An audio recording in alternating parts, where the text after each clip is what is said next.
Hello out there. Welcome to the Dakota Boys Talk Movies episode, whatever it is. I don't know what number it'll be. It doesn't matter. Who cares? Yeah, we're not even trying anymore, I guess. It's the new one. That's all you need to know. At least the new one when it's the new one. So, wow. That just really went anticlimactic quick. So anyway, what this episode's going to be is, even though I made everything sound unspecial before, this is kind of a special episode. We're going to do one where we're not going to review a movie. Oh no, Steven! Or even necessarily give our thoughts on movies we've seen, because we are going to do what everyone is so gifted at. Speculate. That's right, folks. Don't dare touch that radio dial. No, what we're going to do is just go over, this episode's coming out in October, and just go over some movies that are coming out through the rest of the year that had some interesting trailers, and that interesting can be a negative connotation or a positive connotation. They've just been interesting in some way, and so we're going to kind of talk about some of those and how we feel about them, and maybe throw out some what do you call it? Some truth. Hit you with some truth. No, I was gonna say speculate on how we think they'll do, like if they'll be like bust or not. But so I think first maybe what we'll start with is are we gonna grade the trailers? Should we do that? I don't know about grade the trailers. I like more the idea of like maybe for each one we'll just say if we think it's gonna be like blockbuster hit, mediocre, or bomb. So, and I'll write it down, and then we'll see later if we're right. So apparently this is just part one of an episode. Well, you can just listen to this episode later also and just see if we were right or not. But yeah, we'll probably talk about it later if we're right. First off, I just gotta give kind of a little.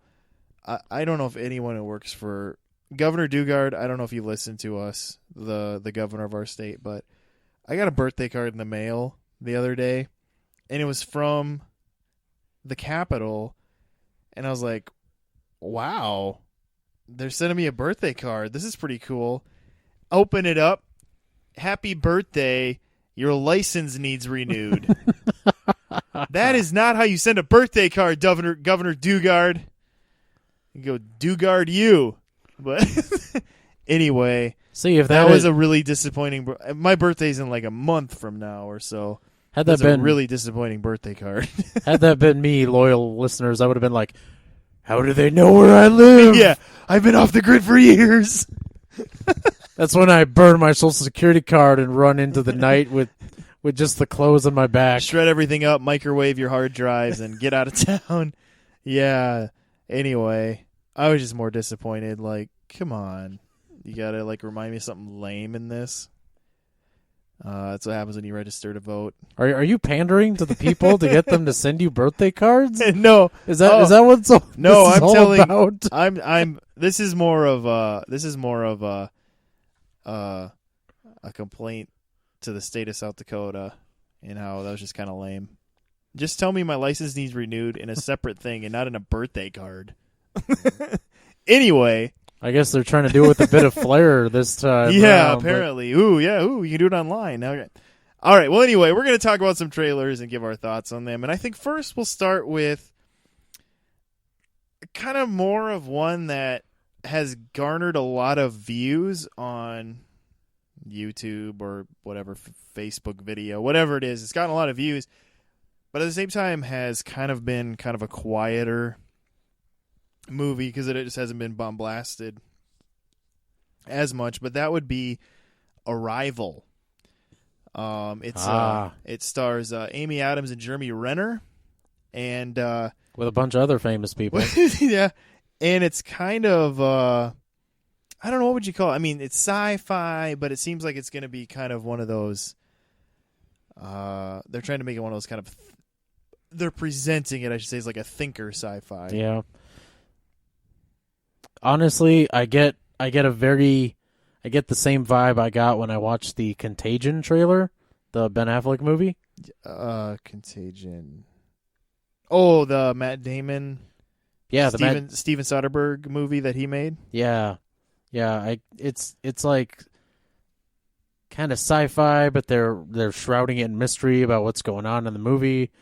And the thing that I have in regards to this movie is I have a feeling it may not be as amazing as the trailer's making it out to be. I feel like it may just be kind of a letdown. Yeah, I don't know. Like I think it's getting the attention it's getting is because however you say his name, Denis Villeneuve or whatever, directed it. Villeneuve?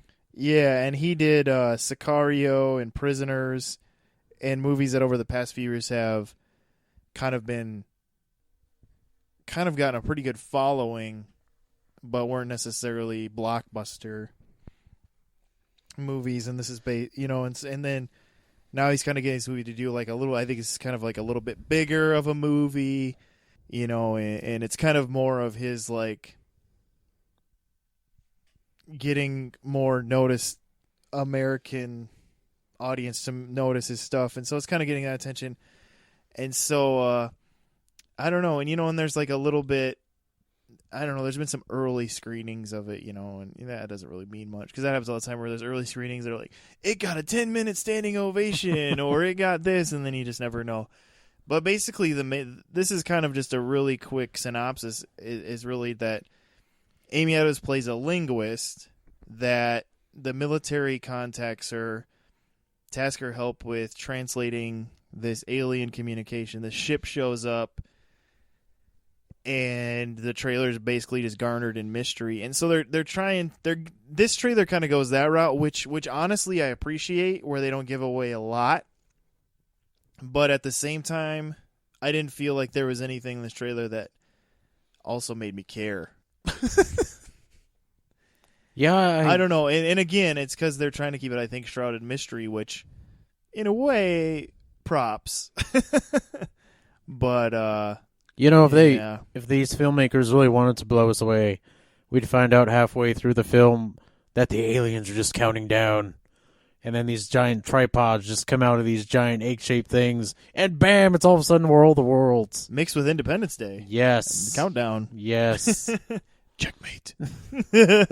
But that probably won't happen. Yeah, and I think that is going to be the mystery, because obviously that's always a mystery with these type of alien visiting movies, where it's like, are they here for peace or for invasion? Is this a body snatcher situation, or is this Close Encounters of the Third Kind situation? So, yeah. I don't know. So what do you think, Dakota? Where are you at with this one as far as, do you think this is going to be like, it's probably going to be a critical, critically wise, I'm guessing you're going to love it, because they already kind of are, the ones who've seen it. But where do you think this will stand as far as the common people box office wise? You know what? I'm seeing it probably coming in just based on the time frame it's coming out. It might do well, but it won't be breaking any records. There's not gonna, It comes out, just FYI, it comes out November 11th, which is like a week after Doctor Strange and a week before Fantastic Beasts. Yeah. I don't think we're gonna know of large groups of friends who are going to be going to this movie excited. I think it might be more for, people who are looking for something besides like the spectacle that those two movies you mentioned are going to bring. Oh, yeah. Well, and the other two movies I mentioned are movies that have like followings. Yeah. Yeah, definitely. But I don't see it being very big. Who knows? We might see it because, we'll watch anything. Yeah, and it's kind of one of those where there's going to be people who see it just because Amy Adams has gained kind of her own like little fan club where, she's gained kind of some, because of the fact that she's been nominated for an Oscar, for a couple different things now, right? Yeah. Oddly enough, the movie she should have won for, she lost to one of her co-stars. I'm referencing The Fighter right now, people. Oh, yeah, The Fighter. I was trying to remember the earlier one that she was nominated for, yeah. So, I don't know, because I don't think Jeremy Renner is going to be a real draw to this, or Forrest Whitaker. I don't know, man. That Well, Forrest Whitaker's nobody got that went- nostalgia. But Renner got thrown into a franchise that had a known fan base, the Bourne franchise, and nobody cared. So, Well, he's no Matt Damon. I mean, come on. but I'm just saying. So you're putting this in the middle? Yeah, I'm putting it in the middle. Okay. So he's calling this like more of like, it's not going to be a flop, but it's not going to be a box office hit. I don't know. I mean, it's kind of one of those where I think it could be interesting, but at the same time, it could just be like, well, there it was, And so, yeah, this is probably one of the tougher ones I was to talk about. Where, I mean, any movie you don't know what they're gonna do, but this is the one where I find the toughest to just give a more confident answer on, which is why I have a tendency to want to hang middle on it too. But that means we'd be the same. That's not very much fun. You could just say it's going to take in like $100 million. I don't know. I think, I don't know. Honestly, I think I'm just gonna go with my gut, and my gut makes it different than you. I'm gonna say this movie's gonna just flop. Hey, it could happen. So, because I think it's one of those where I don't know if the people are gonna care. I think there are gonna be people who care, and they're gonna act all pretentious that they saw it. Or whatever, because it's trying to come across as that type of movie. But here's the thing: even in the digital age, when it comes out on DVD/Blu-ray/HD, whatever, 4K Ultra slash whatever else they'll come up with, like it's at our theater it's still downloading. But we're just gonna keep giving crap about that. Yeah, but it could have a resurgence though, depending on on video. Yeah. And that's kind of what happens to this dude, this Dennis Villeneuve. Villeneuve? Yeah, whatever. Wow. Oh, wow. Okay, Mr. Duncan. Duncan and Nepets. Prisoners kind of had a resurgence on video, and actually Sicario did too. Oh, not for me. That movie was just pure greatness in the theaters. But I mean, it's not like a lot of people were flocking to it. People saw it, said, "Oh, Emily Blunt's amazing. It's a good movie." But it felt like where we got more notice was video. Yeah. And so, like I said, this one is different just because it seems like he's got more steam going and whatever. But I don't know. I'm just gonna say flop. Anyway, let's move on. We'll go on to our next movie. Next, we're going to talk about.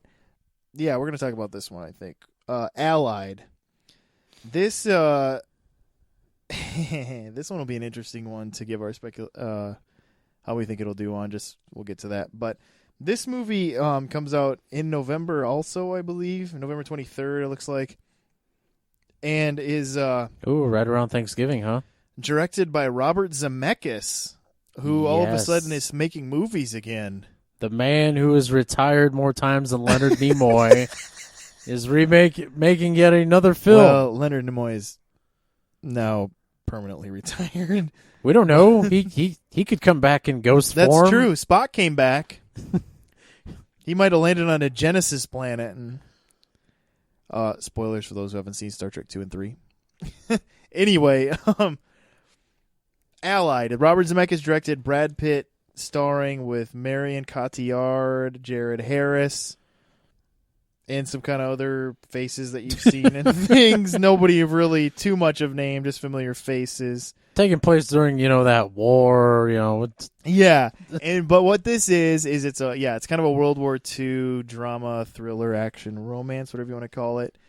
And basically what happens is Brad Pitt's playing an intelligence officer in North Africa that meets this French resistance fighter played by Marion Cotillard, and they end up getting into this behind enemy lines skirmish, we'll just call it for the sake of words, and they end up reuniting in London and falling in love and getting married, and everything is hunky-dory until Brad Pitt is approached with by some people who are gaining some evidence and speculating that Marion Cotillard is a double agent. She was a French resistance fighter who's actually working for the Nazis, and so it turns into Brad Pitt being paranoid that his wife isn't who she said she is.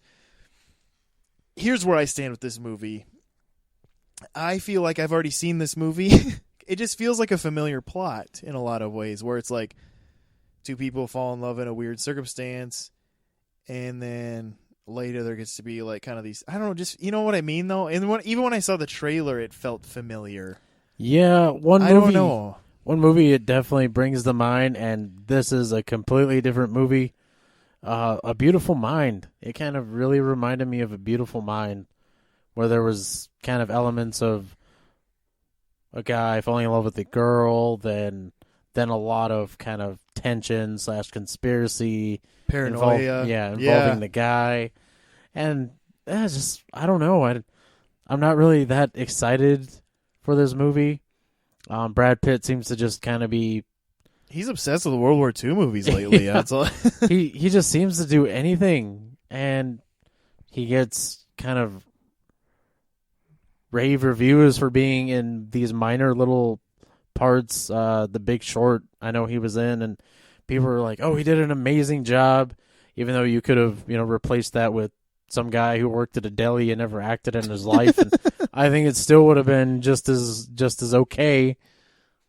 But yeah. The most intriguing thing about this movie to me is that Robert Zemeckis directed it, who sometimes can bring interesting things to movies, but sometimes can just make terrible movies. And it's directed by a guy who's written some other interesting movies that have gotten a lot of attention, like Tom Hardy's movie Locke.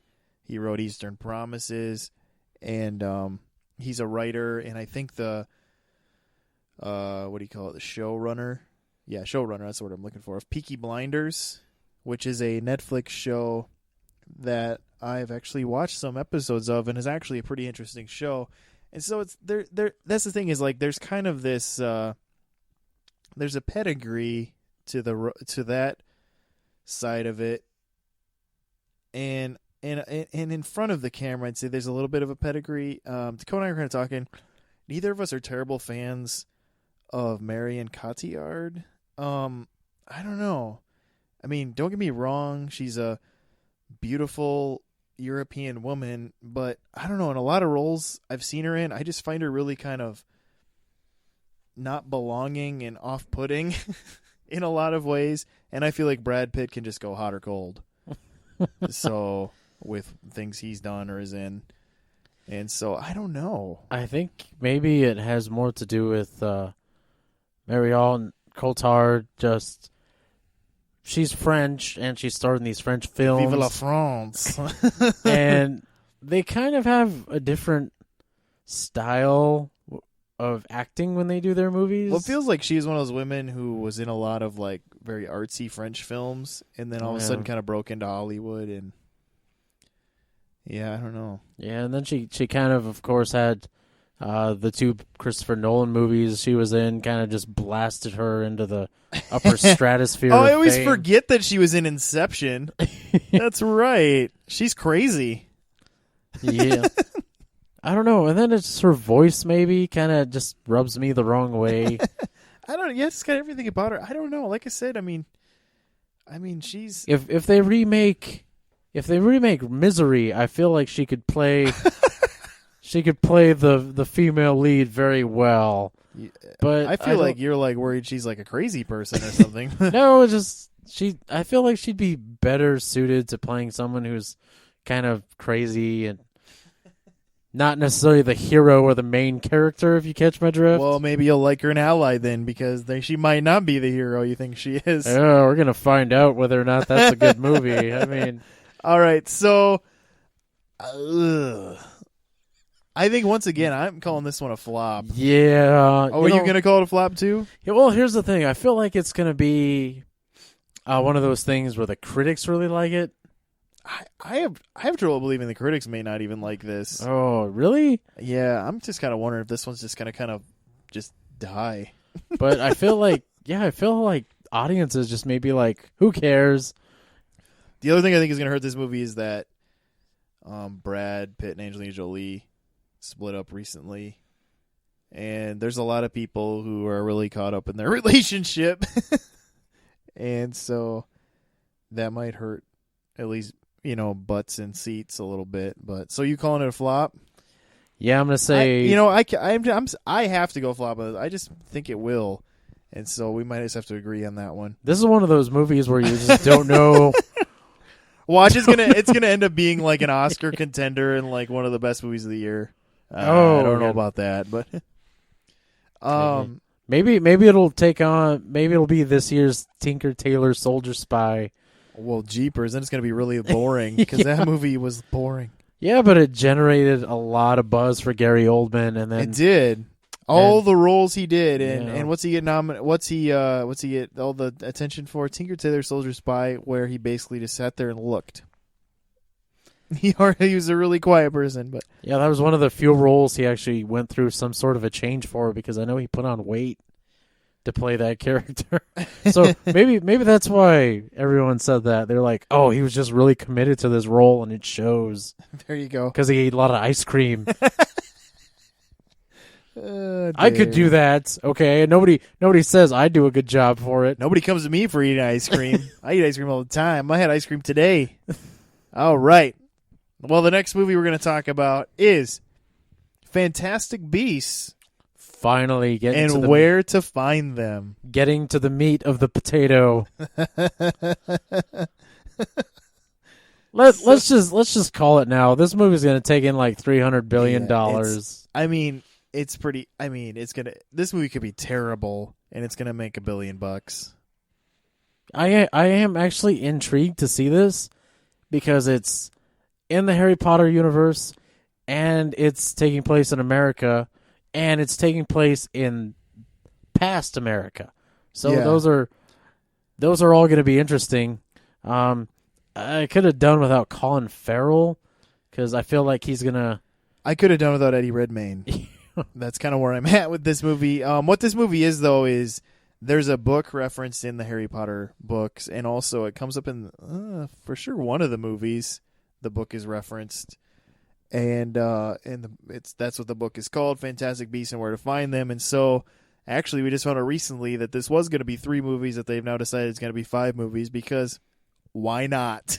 You know what would be a good idea for the 5th one, where he goes to Skull Island and encounters Kong. There you go. That's great. The 3rd one, he travels to the Great Wall of China and gets attacked by dragons. Yeah, like that. Yeah, he meets up with Matt Damon or whoever Matt Damon's playing. Anyway, so yeah, this movie's going to be about Newt. How do you say it? Scamander. Scamander, yeah. Who is he's in New York, and he's in the New York group of witches and wizards. As Dakota said, it's going to be like kind of the American community of the people that we've met in the Hogwarts community, but the American version type thing. And this is going to take place, I believe they said 70 years before Harry Potter reads his book. So this is 70 years in the past, as Dakota mentioned. And I don't know how I mean, again, this movie's going to be great as far as box office goes, and people are going to say it was good because there's just so many Harry Potter fans. I guess I don't know where I personally stand on excitement about this movie. I think it could be cool, but it's hard for me to get excited about it because I like the Harry Potter movies. I think they're fine, but I never really read the books, and so it makes me kind of be a little bit indifferent about this. But I know you're more of the Harry Potter book reading fan. So you're saying you are excited and interested in this? And yeah, this is obviously the Harry Potter books were all set in Great Britain, and I don't think they ever actually discussed it. It gets kind of, I think, teased, but other wizarding communities out in the world. And the American one, from what we've seen in these trailers, actually looks kind of interesting. Like, very kind of secret society like, more so than was in the original Harry Potter movies. And plus, I'm actually hoping we get to see some of the magical creatures that were talked about in the books more. Some of them are actually quite dangerous that they never really go into. So there's that aspect of it. And I kind of want to see what supposedly this is the brainchild of J.K. Rowling. Well, this is her like screenwriting debut. Yeah. She wrote the screenplay, and so I mean, if you're a true Harry Potter fan, you probably should go to this because this will prove if J.K. Rowling can keep this Wizarding World happening. Actually, now that you say that, I don't know because Oh, I think I know where you're going here. yeah, she recently did a quote unquote play called Harry Potter and the Cursed Child, and I'm not feeling so strongly about that. So, okay. So after reading Harry Potter and the Cursed Child, did that make you a little more scared of what this movie could be? Because obviously she's going to have a lot of creative control in this movie because she's the brainchild of this world. I mean, this world is her brainchild, and she wrote it. So obviously she's probably going to have a lot of say in this. So do you think, does it make you nervous now after reading The Cursed Child? Oh, I'm just kind of banking on David Yates, who now that I'm saying this, yeah, it might sound kind of foolish. I'm just kind of hoping that he had a vision for the movie that was something interesting. He did the last, 3 or 4 Harry Potter movies. Oh, I can't remember. Which could be a good thing or a bad thing that he's making this one now, because honestly, when Peter Jackson came back and did the 3 Hobbit movies, we all thought that was going to be a good idea, and I think we can argue all day about if that was good or not, a good idea or not. So I don't know. It's hard to know with how that lands, but I think the main thing is this movie's going to be a hit no matter what. It's just a matter of if it'll actually be worth that status. Yeah, like I said, I just kind of want to see what, how this whole America Wizarding universe works. It looks interesting. I know you mentioned Colin Farrell. How do you feel about oh god, what's his name? Dan Fogler. He's in this. He's kind of that. Yeah, I find him kind of a poor man's Jack Black. that he is. Although in Steven. some ways Jack Black's becoming a poor man's Jack Black. Oh, that he is. Well, there have been worse bumbling sidekicks, I guess. I find him to be the wild card that could hurt this movie. Yeah. But Ron Perlman's Narlac in this, so there's always Ron Perlman to save the day. Yeah. So we'll see see if Ron Perlman can save this movie, because he's another person who just seems like he'll be in anything. So, but man. yeah, Fantastic Beasts. So we're both going to call it a hit. This will be another one we're going to agree on just because we want to be right. And, yeah, I mean, I don't know. I mean, after some of the trailers, I think it definitely could. It does seem like it's going to be fun. At least by the tone they give the trailers, and so that makes me happy that it looks like it could be kind of a fun romp like that. So yeah, we'll see though. Moving on though, let's talk about. We're gonna delve back into World War II here for a couple minutes and talk about the reemergence of director Mel Gibson getting back in the director's chair and making Hacksaw Ridge, the true story of Desmond Dawes, who was a conscientious objector, which means he wanted to go in and do his part in the military in the war effort, but not carry a firearm at all. And it's just kind of his story then of just being on the front lines, and the amazing story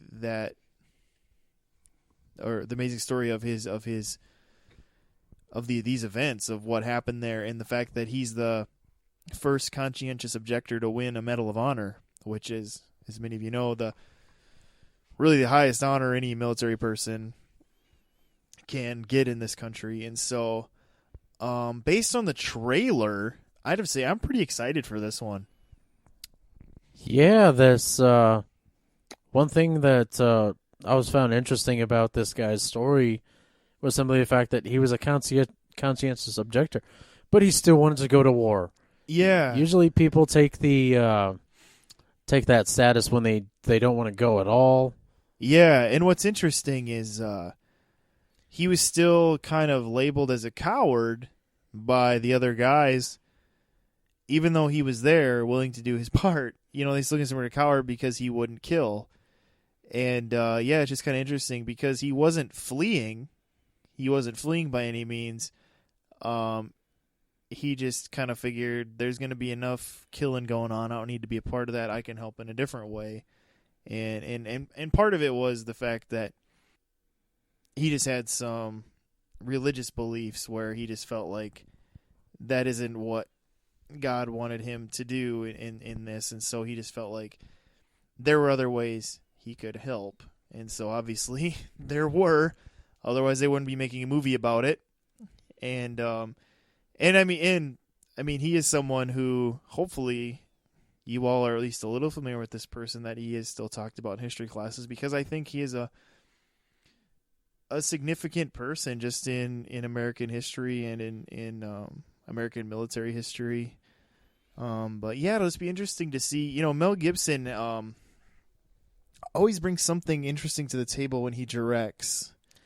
Yeah, I find it. I do think it is kind of odd that his name actually isn't in the trailer.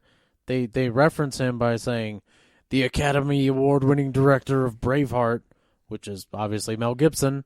Yeah, but they never say from filmmaker Mel Gibson or anything. I think they want to remind you of that you liked Braveheart and maybe help the people who forgot that he directed Braveheart. Just because, I don't know, Mel Gibson right now is still in that place where he's a little divisive.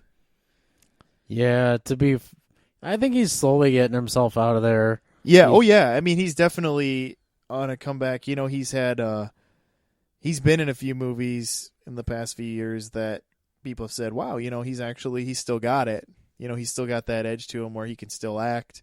And this is kind of a movie that's going to prove if he still has that directing edge, which, again, if you want to go by some early screenings, this is getting some positive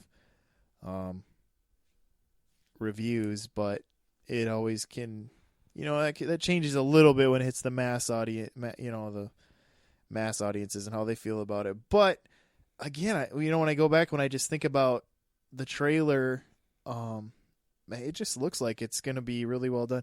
There's just something about the way he directs. Every movie he directs has a unique look to it, and yet he makes his movies feel so real, I guess. Like when you compare, like the three I'm thinking of, I think he also directed Man Without a Face, but we'll just talk about Braveheart, Passion of the Christ, and Apocalypto. If you just look at those three, they're each like totally different in a lot of ways, and yet all three have their own unique kind of realism to them. Yeah, some would say Passion of the Christ is a little too real. But well, I think my opinion on Passion of the Christ, the biggest flaw of that movie is he used slow-mo too much. There's just too many shots of slow-mo, which a lot of people are like, seriously, that's your complaint about that movie? But yes, that is my complaint about that movie. I never was able to wrap my head around how people kind of dismissed him as a filmmaker after everything he's been through, because he is incredibly accomplished. His first job directing, he got an Oscar for, which was Braveheart. Martin Scorsese didn't earn that honor until just a few years ago. Yeah. Passion of the Christ is still the highest rated R movie of all time. Sorry, Deadpool. And Apocalypto was actually, I think everyone who saw Apocalypto probably thought it was a a very well done movie. And it's just people kind of, Mel Gibson? No. Anything having to do with him? No. And it's like, why? It's like he had some horrible moments there, but it's not Donald Trump horrible. Well, I mean, yeah, I mean that's it's again, it's hard to compare horrible to horrible. But I think the main thing is like, if you wanted to grab anyone who's in the business and pick them out, everyone has. You could boycott everyone for a different reason, just about, and so I don't know. Yeah, I mean, it's just something you kind of, I don't know. But I would like to point out that Man Without a Face was his first directing. Oh, was it? Yep. Wow. He did that a few years before Braveheart. But Braveheart was like, Man Without a Face was really just kind of his kind of like quieter movie where I feel like it was him like kind of putting his toes in the water. And then Braveheart was like him really getting into, I don't know how he didn't die making Braveheart, because he's in like nearly every shot of that movie. It feels like, I mean, I know there's a few shots where he isn't, obviously with Robert the Bruce and things like that, but my goodness. But that's another thing I just love about Mel Gibson, I think about, is just his energy. But as far as Hacksaw Ridge, he's not in it, he's behind the camera. But if you look in front of the camera, just watching that trailer, I feel like Andrew Garfield kind of impressed me, which is something that hasn't happened too many times. I've never been terribly impressed by him. He's been, I've seen him. He was, now he was the last Spider-Man. No, there's a new Spider-Man again. Former Spider-Man, they all like to be called. And he was fine. I mean, he's fine in that or whatever. And he was in The Social Network, and he was kind of like, he was there. Only one of the greatest films ever made, yeah, according to some people. According to people who've only seen that movie. Yeah, and so, I mean,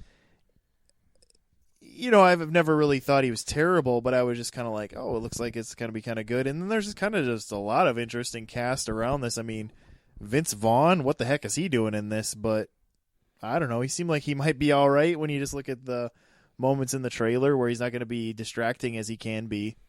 And so, just kind of interested to see where they go at this. And then I was catching a lot of moments in that trailer that looked just accurate to the real story, which is another thing I appreciate about Mel Gibson. I mean, Braveheart was not very accurate.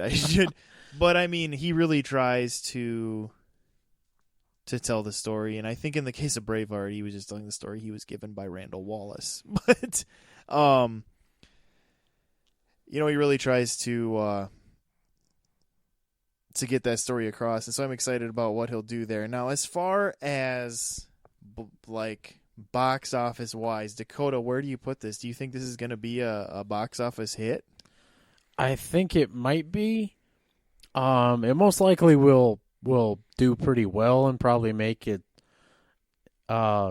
budget back plus a little more, which, as we all learned from Kevin Smith, is like batting 9,000 essentially. Yeah, but here's the thing. I think the critics honestly might just rip this film a new one, only because it seems like every time a movie comes out where the hero kind of is driven by faith or is overtly religious in any sort of way, they kind of tend to just sink their teeth into it. I don't know if that's me. No, you're right, because there's certain ways it can, and there's certain ways where it can come across in movies, because depending on how they decide to portray it, it can come across as kind of schmaltzy or overly dramatic, or it can make the person seem maybe a little more saintly than they actually were. You know what I mean? They're just, yeah. And so, I mean, I think you do have to be careful where you do say, okay, that is what was driving them. Because in the case of Desmond Dawes, that definitely is what was driving him. But doesn't mean he did everything perfectly. That's kind of the line you have to try to balance as a storyteller too. Is how much of a saint do I want to make this person? Especially when you're telling a story like this where they are like the ultimate hero of the story. And so, yeah. But, I think something that could hurt it is that, I don't know if this will hurt it too bad, is that it does come out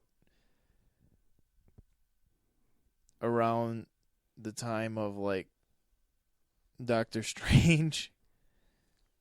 I think, doesn't it even come out the same week as Doctor Strange? It comes out November 4th. Isn't that when Doctor Strange comes out? Yes. Yeah. And so Yeah. I think that could hurt it, but Doctor Strange is November 4th. And so it's like Something to remember though, every time Marvel puts out a film, they don't completely hit it out of the park. Like they might get a home run or something, but honestly, I don't know. It could kind of. This is kind of that time frame when not your typical person who would go see a Marvel film, wouldn't be out in droves. It might what might help Hacksaw Ridge and be a lot of older people, I think, and sure, a lot of history buffs maybe. Yep. And kind of people who just don't want to see Doctor Strange, which, come on, there's going to be someone. Oh, yeah, there's going to be a lot of people who aren't going to want to see Doctor Strange. But, so what are you calling Hacksaw Ridge a hit? Yeah, I'm going to call it a hit. All right, I'm going to go with mediocre. Ow. I want this movie to succeed, especially just from what I'm seeing of it. But I don't know. I don't know if it's going to get there. It's hard to say, This gets to be a time of year when there's a lot of distracting movies where, there'll be the people you're talking about that'll go, but will some of the others, chance it? So will they go, oh, it's that crazy guy who grows big beards and like some movie about some guy who like was like, oh, I don't want a gun, so let's go see that movie with the guns. There's some people that are dumb about that. So anyway. That's enough about the millennials. Yeah, I wasn't going to say it, but yeah. Okay, moving on. We're going to move on to a movie that we've already been kind of talking about it, so we might as well just keep going into it. Doctor Strange. Yes. This movie looks really interesting. Dakota, you had brought up something kind of interesting before we had started the podcast about this movie. You had said it seemed like a lot of other movies. Yeah, the trailer seemed to kind of be made up of really cool parts from either past movies or movies that came out recently. And it's like, I'm kind of a little worried that maybe that's what they did purposefully. They took these scenes from the movie and threw them in there to make it kind of try to appeal to everybody. Like, well, yeah, they definitely want it. Yeah, there was to hit the widest audience. There was some Inception moments there, some Matrix moments. Yeah, kind of got like this weird Harry Potter vibe from it. A little bit of Star Wars, which Star Wars and Marvel essentially the same thing at this point. Yeah, I finally said what we've all been thinking. Okay? As far as the House of Mouse being over them, yes. Yeah, but I don't know. I don't really. They kind of did though. There's the light side and there's the dark side, and Mad Michelson apparently is going to be the villain, and I'm just like, come on, man. This weird like lizard lava eyes or whatever those are. Yeah, and I don't know. This is one of those ones it's going to make a ton of money. Yeah. Just based off of how some of these Marvel movies have been going, the critics will like it. But for me personally, I won't know if it's good till I see it. So yeah. When I look at this trailer for it, it gets me really excited. I think it could be really cool.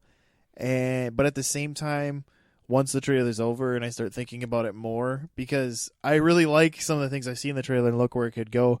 But then when I start thinking about it more and I start thinking about some of the little scenes they show in the trailer, I kind of think to myself, like, this might be kind of like a really boring origin movie. When you think about the smaller moments in the trailer, I don't know if you know what if you're yeah. And so it's like, I don't know. Yeah, it's one where it really could go either way. And we were talking about too how the guy who directed this, Scott Derrickson, man, like he's really hit or miss. he's done things that I thought were pretty good, and then he's done some things that I thought were just terrible. Looking at you, Day the Earth Stood Still with Keanu Reeves. So, yeah, it's kind of... Ugh. But at the same time, more things about how it seems to be looking when I see that stuff make me think, this could be a pretty cool movie. And just the fact that it seems like Marvel's gotten pretty good at making a movie that is may have flaws but is still forgivable, like it just seems like, and I think part of it is, and you could say what you want, you could say, well, that's because they're not risk takers. Maybe they aren't risk takers, but what I would tell you is that DC's been taking a huge risk by allowing Zack Snyder to keep making movies for them, and it's just not working. And so I don't know. At least there are forgivable things to Marvel movies, otherwise, there's a lot of them I just really like, but even the ones I don't like as much still have forgivable aspects to them. And so, but as far as this one, for the most part, the things I see make me think this is gonna be a pretty cool movie. And it's, for those of you who don't know, the Doctor Strange he's a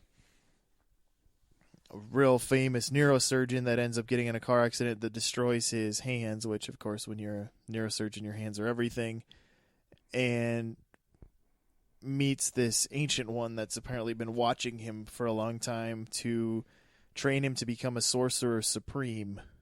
So, and show him that there's a whole realm of possibilities and realities, and what it's basically doing is this movie will bring magic into the Marvel universe. So they've already brought in,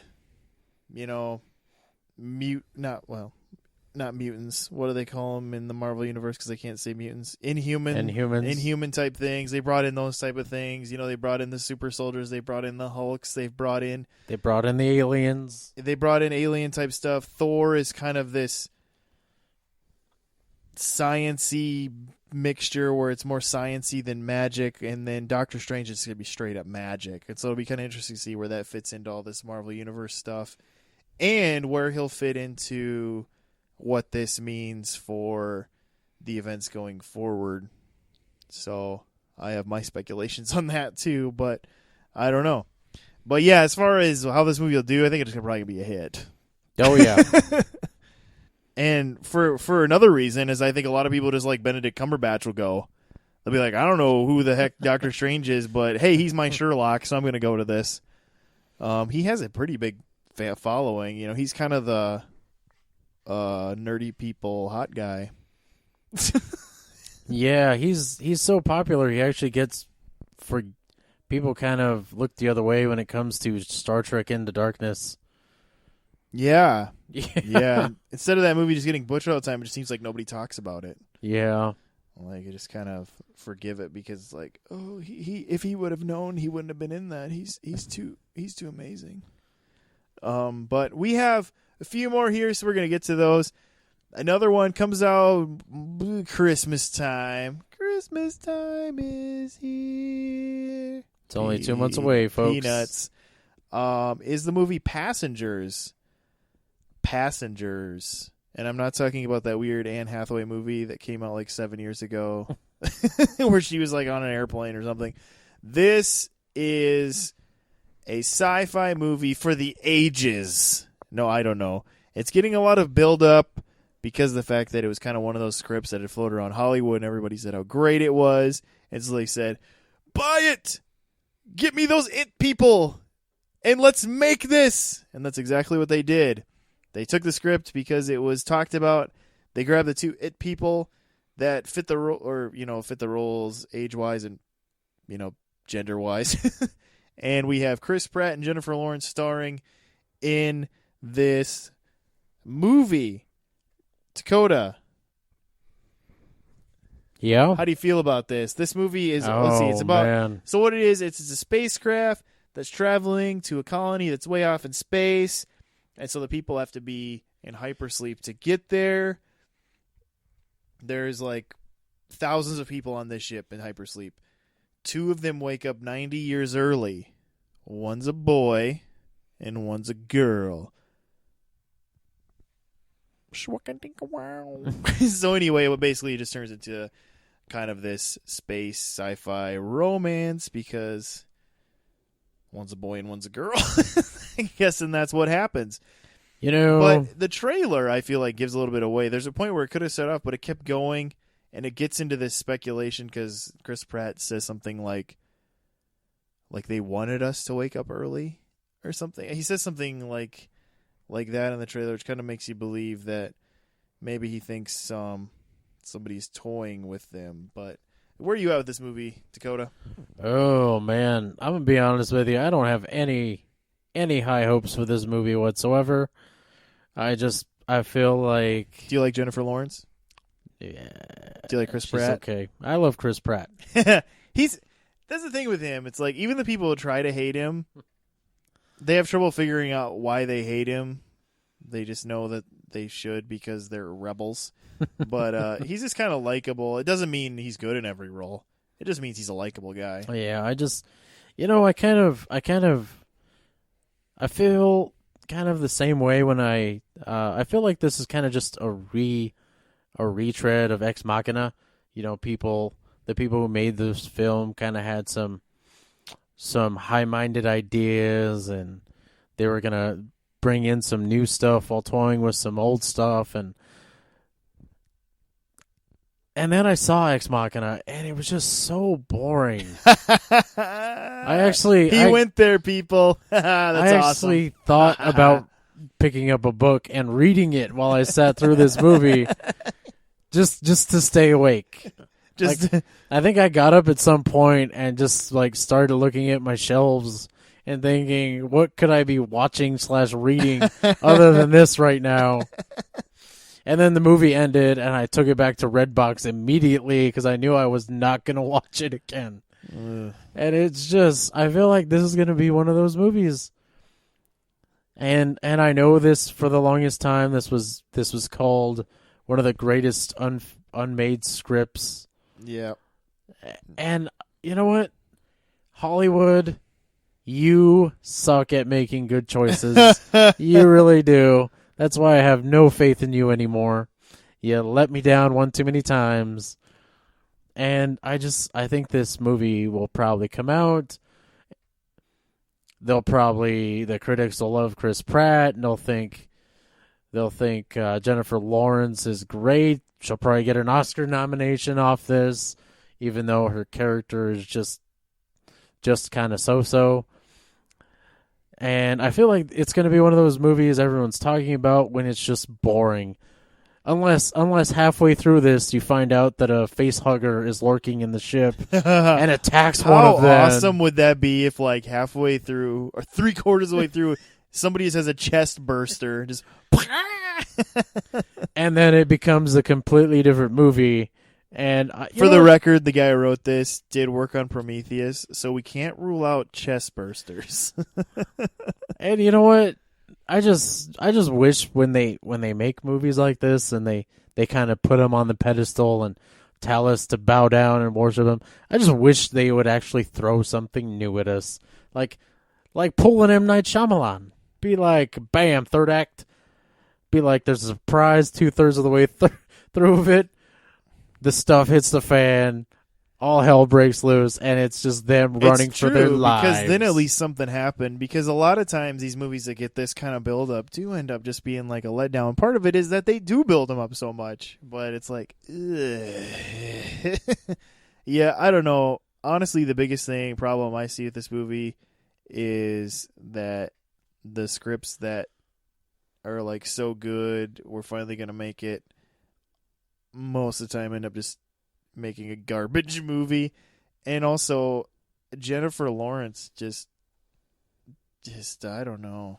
She's I feel like she's just this golden child, and I feel like Chris Pratt has now reached this level where he's definitely the an it guy, and it's even when they've both been good in things, it's just one of those things where I don't know. I just haven't seen a versatility in either of them that just tells me that they can just nail it in anything, they're not like Tom. I just feel like Tom Hanks could just be in anything and be good, even if everything around him is bad, you know? And I don't know if either of these people are quite that talented Yeah. to do that kind of versatility. Yeah, it takes a very special kind of person to do that, and neither one of them really are. Jennifer Lawrence, I don't know why she's been nominated for so many Oscars. She won one, and it's just like, why? Because she's adorable. Oh, yeah. Yeah, so I don't know, but where do you think this will land box office wise? Do you think this is gonna make? Do you think this is gonna make change? I think it's gonna bomb, honestly, but the critics will love it. So you're gonna call this one a bomb? Yeah. Okay. And what scares me is they might like it so much she'll probably, like I said, be nominated for another Academy Award. I don't know if that'll happen with this one. I feel like this is maybe her branching beyond just trying to go for another Oscar nomination, where maybe she's actually just trying to see if she can make another big blockbuster movie. You almost wonder if like maybe this is a movie where she was hoping it'd be a big blockbuster and made a deal where she gets like a bunch of, if it makes this much, she gets like residual checks on the backside.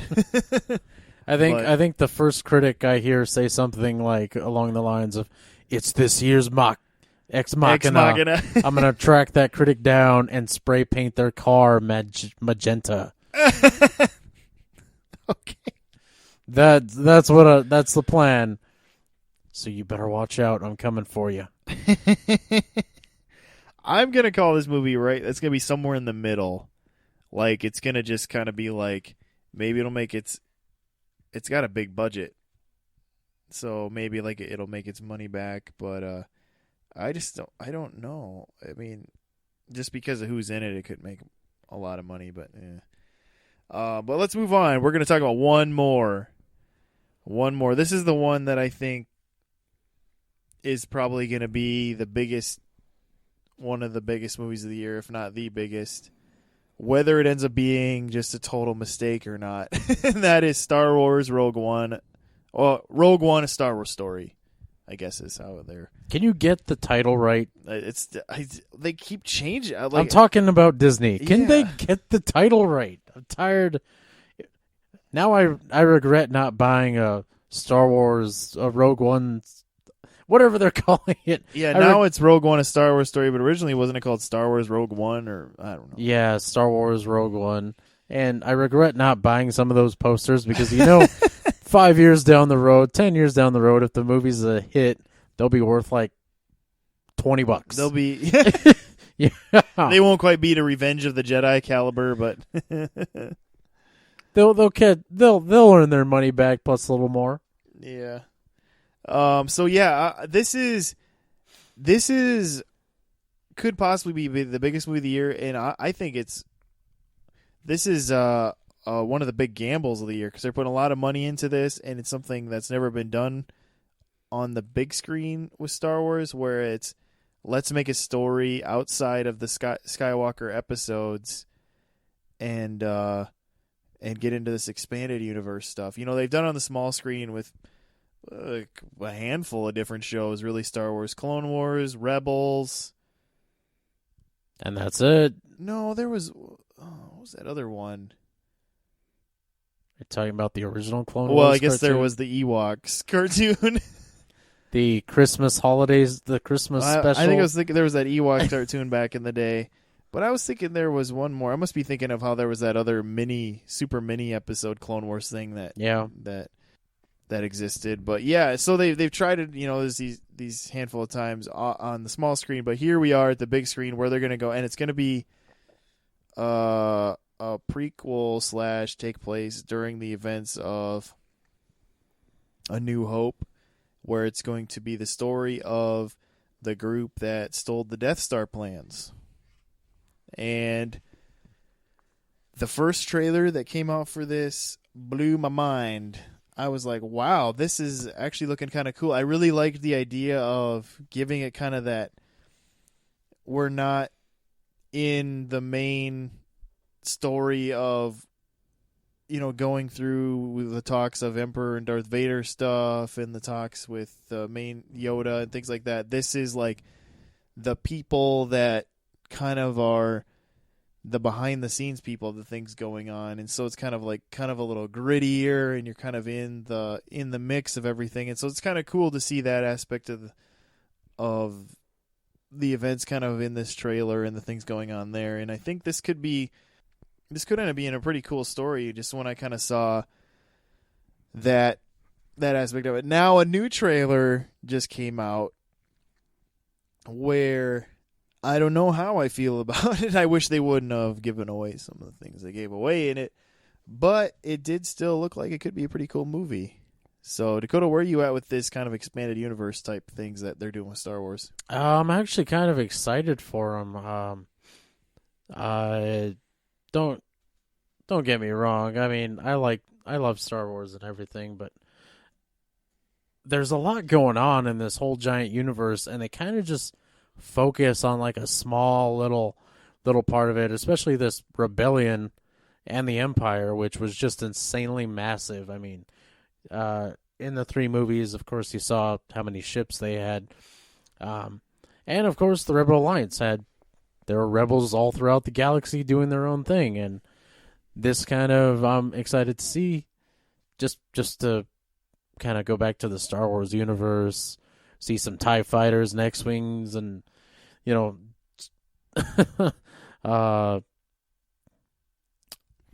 Destroyers. Yes, that's the word I was looking for. That first trailer, when they show them run out into kind of that beach area, and they're kind of at ground level to that AT-AT, and it turns its head at them and starts shooting their way. It's like that. I thought that scene was so cool in the trailer. Yeah. And when you see one of the main parts of the Death Star getting like put into place, it just looked so Star Wars. Yeah, it was. There's going to be a lot of geeking out when this movie finally comes out, but like you said, this is kind of a gamble. Stepping into kind of unseen territory here.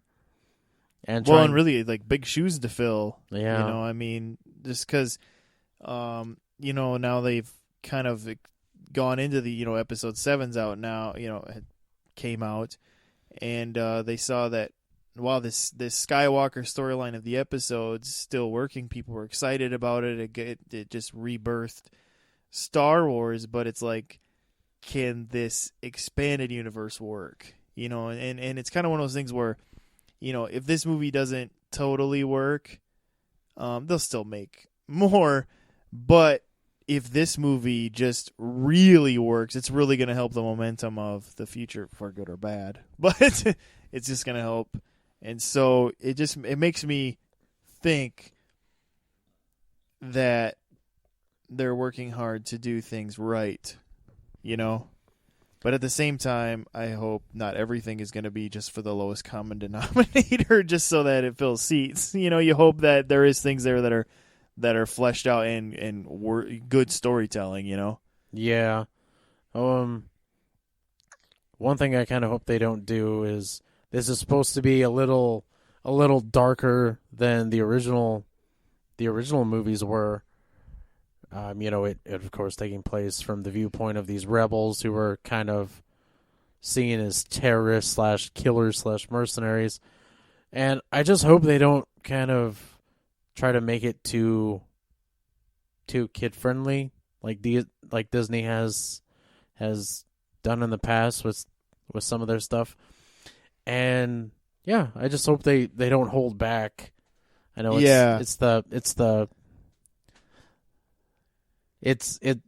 have their own brand and how they do things, but I kind of hope they just they don't like completely put their mark on this one. They just kind of let it be its own thing.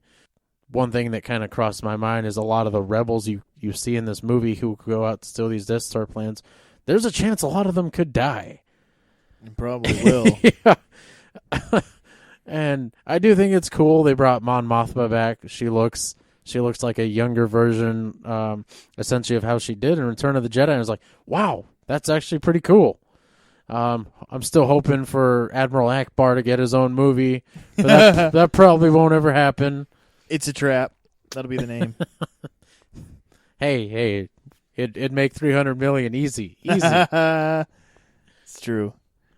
But yeah, I'm just like, it honestly just feels like Star Wars: The Force Awakens came out. So it honestly feels good to be going back into Star Wars so soon.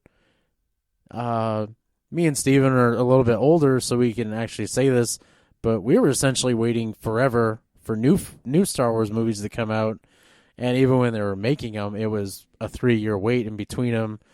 And then during that time, we had to ponder, what is he going to unleash on us in the next movie? Yeah. So we didn't really have that good experience with the last Star Wars movie that came out.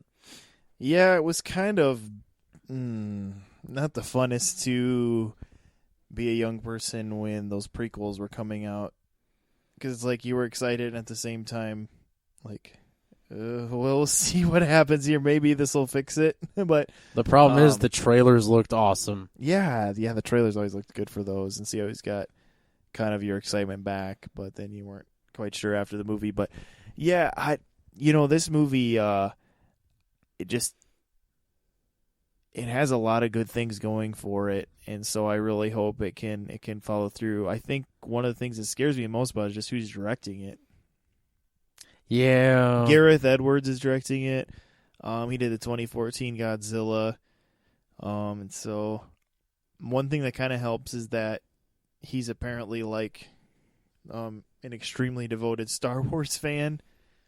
And so hopefully that works to the advantage of this movie and not to the disadvantage of, just things he's directed in the past and how he can play with that. But I don't know. And I think he's got a pretty good cast in this movie where I don't think that should hurt it.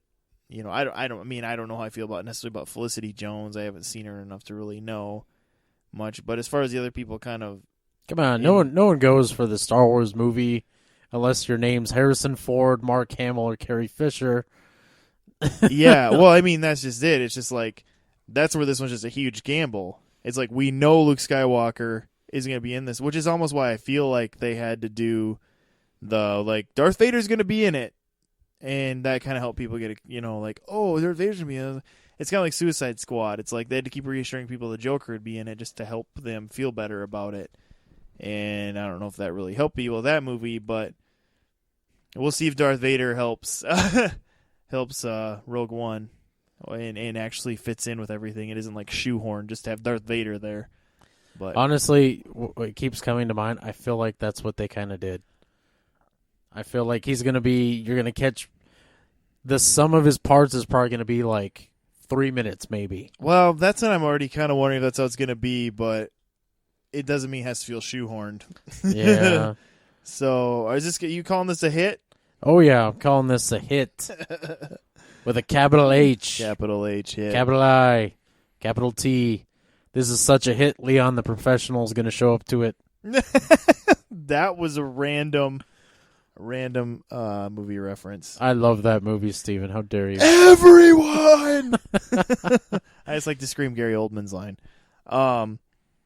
Yeah, so those are just some movies that are coming out the rest of this year that the trailers caught us for one reason or another, or we found the people who decided to be involved in it intriguing, or it's probably just gonna make a buttload of money, and so it just could be kind of interesting to see if that'll actually come to be. And then you know what's crazy?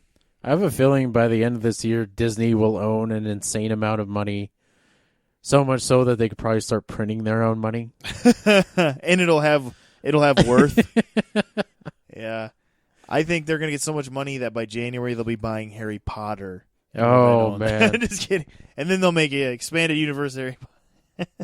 They'll somehow get the rights I think J.K. Rowling has enough money where she can make sure that doesn't happen. Yeah, I think she's worth like $4 billion, so yeah. Man. Yeah. It's only going up from that atrocious play she put on, too. Yes, I could say that because I read it. Yeah, it is going up. She's a wealthy, powerful woman. She's the new Queen of England. Queen of England. Even though she's Scottish.